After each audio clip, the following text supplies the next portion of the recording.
Bonjour à tous et bienvenue dans ce nouvel épisode dans lequel je vous propose de regarder ensemble les résultats et annonces de l'entreprise IMSS que j'ai en portefeuille et qui baisse en bourse ces derniers jours avec l'ensemble du marché qui souffre aussi. On va commencer avec les activités de l'entreprise, je ferai un rappel rapide sur leur business model. Ensuite, on va parler des résultats du deuxième trimestre 2024 et en fin de vidéo, je vous réponds à la question est-ce que j'achète l'action et je vous repartage mon analyse et mon prix d'achat cible. À chaque fois que j'ai une action en portefeuille, je tiens à le préciser. Sachez donc que j'ai actuellement 400 actions IMSS en portefeuille et avec un prix de revient unitaire à 7,75 $. Actuellement, l'entreprise est au niveau des 17 $, sachant qu'elle avait fait des points hauts vers les 24 $. Je rappellerai aussi que c'est une entreprise qui a beaucoup souffert. Elle était rentrée sur le marché fin 2021 en tant que SPAC. Ensuite, elle avait fait un plus haut pendant l'euphorie qu'on avait eu fin 2021, début 2022.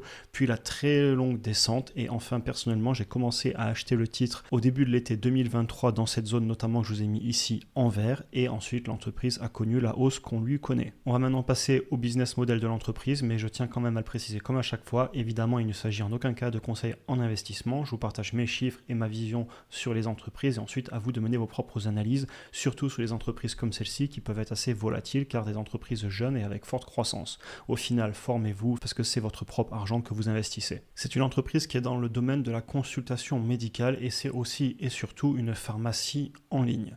Alors, je tiens d'ores et déjà à le préciser. Quand je dis pharmacie, ils ne font pas des gros traitements pour des maladies entre guillemets lourdes. Ils font plutôt des traitements de fond et du préventif. Donc, pensez perte de cheveux, perte de poids, etc. Ce qui nous fait d'ores et déjà penser que vu qu'on est sur les traitements de fond, on est sur les traitements qui se prennent sur le très long terme et donc on va avoir des revenus récurrents. Ce qui est un point important pour cette entreprise. Je tiens aussi à préciser qu'ils sont en dehors du système d'assurance aux États-Unis, ce qui fait qu'ils ont un processus extrêmement rapide, efficace et discret. On n'a pas besoin d'aller voir un docteur qui nous envoie ensuite vers un spécialiste et ensuite avoir un document pour aller à la pharmacie, etc. Ici, tout se fait en ligne, donc on a aussi de la discrétion et je tiens aussi à préciser, c'est souvent sur des traitements qui de toute façon étaient très mal couverts par les assurances maladie et donc au final, ils ne s'attaquent pas à des gros traitements qui seraient pris en charge par les assurances et qui sont encore dans le système médical traditionnel. Ce que je trouve aussi pertinent chez eux, c'est qu'ils essayent de faire des médicaments entre guillemets sur mesure, ou en tout cas des médicaments avec différents dosages, et aussi des médicaments qui vont traiter plusieurs problèmes à la fois. Par exemple, imaginons que vous avez un problème qui pour vous est très important, comme la perte de poids ou la perte de cheveux, et d'autres problèmes qui pourraient être un petit peu moins importants. Eh bien, vous oublierez peut-être jamais de prendre le médicament pour le problème qui vous touche à cœur, mais on peut mettre d'autres médicaments dedans afin que vous preniez la totalité du traitement. Et je trouve que c'est quelque chose de pertinent, en tout cas pour que les patients prennent bien leur traitement sur le long terme. Ensuite, au niveau de l'entreprise, je tiens à le dire, c'est une entreprise qui est jeune et innovante, fondée en 2017. Les fondateurs sont toujours aux rênes de l'entreprise et c'est une entreprise qui commence à peine à devenir profitable. Et d'ailleurs, on le verra plus tard, puisque à l'époque, quand je l'achetais, si on regardait juste les indicateurs financiers sur n'importe quel site, eh bien, elle ne serait pas apparue comme une entreprise profitable alors qu'elle était en train de le devenir si on regardait directement dans les documents financiers d'un trimestre à l'autre. C'est une entreprise qui a une très bonne marge brute, comme vous le voyez ici, on est à plus de 70%. Ils ont une très forte croissance du chiffre d'affaires. Sur 5 ans composé, on a fait plus de 60% par an. Sur l'année dernière, on est à plus de 50% de croissance sur une année. Et vous voyez ici les chiffres de croissance, notamment au niveau des personnes abonnées pour la livraison de médicaments. Vous voyez que sur un an, on a encore fait plus 43% sur le nombre de patients. Un autre point extrêmement intéressant, et on le verra dans les documents financiers, c'est une entreprise qui, lorsqu'elle a acquis un client, elle n'a pas besoin de lui revendre à chaque fois le produit. On est sur des produits avec des abonnements, ce qui fait que la publicité, eh bien, on voit un retour sur investissement sur le très long terme et pas seulement sur une vente. Et ça, on va le voir juste après dans les chiffres, ce qui m'amène du coup à la deuxième partie de la vidéo sur les résultats de l'entreprise. Donc on a fait sur un an fin juin 2024 par rapport à fin juin 2023 plus 48,9% de croissance sur le chiffre d'affaires.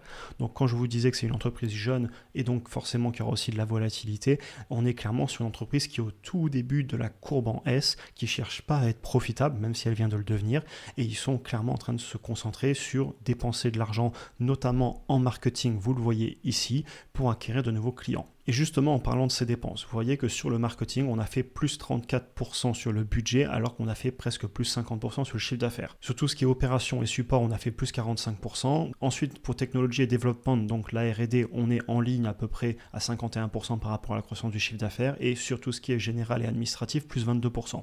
Ce qui nous amène à une croissance des dépenses opérationnelles de plus 35%. Et là, instantanément, on se dit, tiens, c'est quand même intéressant comme business, parce que le chiffre d'affaires augmente plus vite que les dépenses, ce qui veut dire que les marges montent. Et donc ça, c'est évidemment lié aux effets d'échelle, c'est-à-dire qu'on va avoir moins de coûts d'un point de vue des opérations, puisque les pharmacies sont construites, les bâtiments sont construits, donc le plus on fait passer le chiffre d'affaires, on n'a pas forcément les coûts qui suivent, en tout cas tout ce qui est coûts fixes, les coûts variables peuvent suivre. Et pour moi, l'autre point important à retenir, c'est qu'on a des revenus récurrents. Et donc ça se retrouve au niveau du marketing. Une fois qu'on a un client qui est acquis et qui paye tous les mois, on n'a pas besoin de refaire à nouveau du marketing sur lui, sur les produits qu'il consomme déjà. On peut faire des publicités, le rediriger sur des nouveaux produits, comme par exemple la perte de poids qu'ils viennent de rajouter au catalogue, mais cependant, vu qu'on a des revenus récurrents, on va retrouver des dépenses marketing qui, en théorie, vont pas avancer aussi vite que le chiffre d'affaires. Et ça, le seul moyen de le voir, c'est d'aller dans les documents financiers. C'est pour ça que j'aime vraiment passer en long, en large et en travers dans ces documents. Le dernier point que je voulais mentionner ici, c'est le fait qu'à l'époque, je ne m'attendais pas du tout à une profitabilité aussi rapide. Et je vous montrerai mes chiffres qui ont plus d'un an en fin de vidéo. Et d'ailleurs, je tiens à le rappeler, c'est un des avantages de faire des analyses, de les mettre dans des Excel, dans des fichiers Word, ce que vous voulez, parce qu'un an plus tard, on sait pourquoi on a acheté et on sait ce qu'on avait prévu sur l'entreprise. Ainsi, on peut voir si elle fait mieux ou pas. Et on s'amusera à faire l'exercice en fin de vidéo pour que vous compreniez aussi cette démarche d'analyser une entreprise dans le temps pour voir si on avait raison ou tort et ainsi progresser et en plus mettre ces analyses à jour. Et donc sur ce dernier trimestre, on a eu une marge nette de 4,1%. On va aller voir les flux de trésorerie disponibles. Extrêmement important sur des entreprises, surtout quand elles sont jeunes, parce que si on vient à avoir une capacité d'autofinancement qui est négative, donc on brûle de l'argent et qu'en plus on n'a pas beaucoup de cash, et c'est souvent le cas sur des jeunes entreprises, on peut être en danger. Ici on a un flux de trésorerie disponible qui est positif. Vous avez ici le cash issu des opérations, vous enlevez tout ce qui est capex, donc l'investissement dans les machines, les usines, etc. Vous êtes en positif. Et j'aime aussi prendre le flux de trésorerie disponible auquel je ne rajoute pas les actions distribuées aux employés pour les payer, dans tout ce qui est les stock-based compensation. Et là on a un flux de trésorerie disponible qui est toujours positif mais qui est quand même beaucoup moins élevé et c'est un point à surveiller sur cette entreprise. Il distribue beaucoup d'actions. Alors ce n'est pas quelque chose qui m'embête sur des entreprises très jeunes qui ont besoin d'attirer des personnes, c'est quelque chose qui m'embête beaucoup plus sur des grosses entreprises matures qui ont moins de croissance, mais clairement ça reste à surveiller et c'est quelque chose que je continue à regarder de près. D'un point de vue du bilan, on a énormément de cash, on a aussi des investissements court terme et on n'a pas de problème de dette. Donc rien à dire à ce niveau-là, l'entreprise a de l'argent en réserve et l'entreprise ne brûle pas d'argent, elle génère plus de cash. Et ça, vous le constatez ici au niveau de mon pointeur, la quantité de cash dans le bilan est en train d'augmenter. Pour en finir avec les résultats de l'entreprise, je vais aussi vous parler des commentaires qui ont été donnés par la direction. Tout d'abord, ils ont précisé que l'accent était clairement mis sur l'acquisition et la fidélisation des clients avec des campagnes marketing et aussi ils cherchent à toujours avoir une meilleure satisfaction client, encore une fois, pour augmenter ses revenus récurrents. Donc ils travaillent là-dessus et ça peut notamment être fait avec des campagnes marketing qui sont redirigées sur des personnes qui sont déjà clientes pour leur vendre de nouveaux produits ou les maintenir dans le business. On a aussi une expansion au niveau de l'offre avec des nouvelles catégories, notamment les médicaments pour la perte de poids et d'ailleurs il y a eu beaucoup de bruit là-dessus autour de l'entreprise à se demander si notamment est-ce que la demande allait tenir et aussi est-ce que les médicaments qui étaient en pénurie, s'ils venaient à nouveau être facilement disponibles, est-ce qu'on n'aurait pas moins de revenus ou alors moins de clients ? Dans tous les cas, c'est quelque chose à surveiller et je le surveillerai personnellement. Et enfin, la direction annonce être confiante pour continuer à développer les activités sur l'entreprise et la croissance sur le long terme. Et à ça, je préciserai qu'à chaque fois que l'entreprise donne des prévisions pour le futur, et on va regarder les prévisions juste après, eh bien, régulièrement, j'ai l'impression qu'ils sont assez prudents et qu'ils donnent des prévisions plus basses, puisque dans le temps, et là je le constate déjà sur plus d'un an, eh bien, on se constate qu'ils font en permanence mieux que ce qu'ils avaient annoncé. Ce qui est plutôt une bonne nouvelle et une stratégie assez intelligente pour l'entreprise parce que généralement c'est quelque chose qui va plaire aux analystes en bourse. On va maintenant passer à la valorisation. Donc déjà je tiens à le préciser, c'est une entreprise qui est pas mature, clairement début de la courbe en S, jeune, et quand vous regardez les indicateurs financiers, de toute façon ça se voit. Si vous prenez au premier trimestre 2024, on n'avait par exemple toujours pas de PER en 12 mois glissants, et d'ailleurs ça fait qu'on pouvait facilement passer à côté de l'entreprise, se dire allez, encore une entreprise qui ne gagne pas d'argent, alors que si on allait gratter dans les documents financiers, comme on l'a fait d'ailleurs il y a plus d'un an sur la chaîne, et je sais que vous avez été nombreux à acheter l'entreprise l'entreprise, d'ailleurs félicitations à vous, et bien en fait en allant gratter un peu plus, on se rend compte que l'entreprise est en train de devenir profitable et qu'il y avait quelque chose à jouer. Il n'empêche quand même que quand on regarde les indicateurs financiers classiques, on peut sauter au plafond, un PER à plus de 200, alors les chiffres ne sont pas à jour, ils seront à jour dans quelques jours, mais on est clairement sous des noms quand même encore très élevés, et ensuite vous regardez tous les indicateurs financiers, on est assez élevé. Par contre, on a une croissance très forte comme on le disait, et une marge brute extrêmement forte. Cependant, les marges opérationnelles et marges nettes, elles sont faibles puisque l'entreprise ne cherche pas encore spécialement à être profitable. Je pense qu'il cherche juste à avoir une capacité d'autofinancement positive pour se sécuriser, surtout si on se prend une récession. Et d'ailleurs, en parlant de récession, ça c'est un point extrêmement important à suivre pour moi.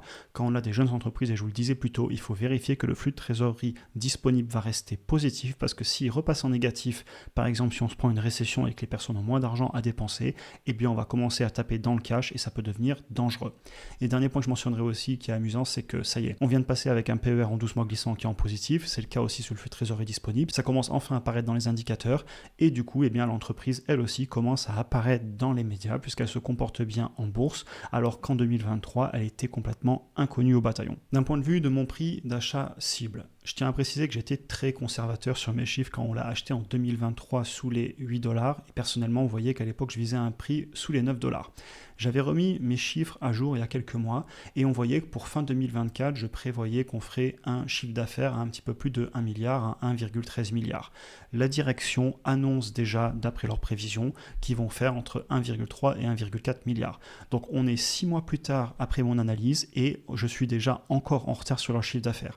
On retrouve ici le fait qu'ils ont l'air de faire mieux que ce qu'ils annoncent et aussi que mon analyse était clairement très prudente. D'ailleurs, vous voyez aussi que j'ai prévu à la fin de l'année une marge nette à 1% et ils vont peut-être faire mieux vu les documents qu'on regardait juste avant. Dans tous les cas, ça fait une entreprise qui est toujours un peu trop chère actuellement. On voit qu'elle est au-delà des 16$. J'aimerais l'acheter sous les 16$, voire même largement sous les 16$, tout simplement parce que je ne suis pas forcément pressé. Je l'ai déjà en portefeuille, j'aimerais bien en acheter un peu plus, mais je vais jouer la prudence, surtout avec ce qui se passe en bourse en ce moment. Comme vous le savez, début août, on a quand même eu une belle baisse et des peurs sur le marché. Un point que je veux préciser sur la volatilité, et ça c'est très vrai sur les petites entreprises. Clairement, on a de la volatilité et il faut vraiment faire son analyse. Car si on achète l'entreprise, et par exemple si on l'avait acheté à l'époque à 24$, sans savoir pourquoi on l'a acheté, juste parce qu'on a vu une vidéo ou parce qu'on a lu ça dans un média, et bien quelques semaines plus tard, elle est à 16$. Et clairement, dans quelques semaines, elle pourrait très bien baisser à 10$, ça peut arriver. Et d'ailleurs, la bourse peut baisser, n'importe quelle entreprise peut avoir une correction. Et c'est très dur de tenir émotionnellement si on ne sait pas pourquoi on a acheté l'entreprise. Si on ne peut pas ressortir ces fichiers Excel qui nous disent clairement, voilà, je l'ai acheté pour cette raison, eh bien, on peut devenir irrationnel et ne plus prendre des décisions cohérentes par rapport à ces chiffres. Donc, faites toujours vos analyses, je le dirai jamais assez. Je me répète, mais tant pis, c'est beaucoup trop important. Donc, personnellement, je vais pratiquer la patience. Par contre, si elle vient à baisser fortement, clairement, je vais m'y intéresser. Et aussi, ma position dans mon portefeuille, elle restera moyenne. Ce sera jamais une des mes plus grosses positions, en tout cas d'un point de vue de l'argent investi. Après, est-ce qu'elle va s'apprécier fortement? Ça, c'est une autre histoire. Je regardais aussi, je tiens à le dire, les options de vente, donc pour vendre des puts et en fait avoir du cash que je bloque, promettre d'acheter l'entreprise par exemple à 14 ou 12$. Si l'entreprise vient à baisser, eh bien je me fais assigner les actions et je dois les acheter. Et dans le cas contraire, j'ai gagné un pourcentage sur le cash que j'avais bloqué. On en a fini pour aujourd'hui, j'espère que la vidéo vous aura intéressé. D'ailleurs, n'hésitez pas à en parler en commentaire. Est-ce que vous suivez l'entreprise? Est-ce que vous voyez des problèmes dans mon analyse, etc. On peut aussi en parler en DM sur Instagram. Si vous souhaitez aller plus loin, notamment pour ceux qui seraient nouveaux sur la chaîne, vous trouverez des liens en description avec du contenu disponible aussi bien pour ceux qui veulent débuter que pour ceux qui veulent approfondir leurs connaissances en se formant et en se faisant accompagner. Vous pouvez aussi cliquer ici pour regarder une autre vidéo. Je vous souhaite une excellente journée et à très bientôt pour un prochain épisode.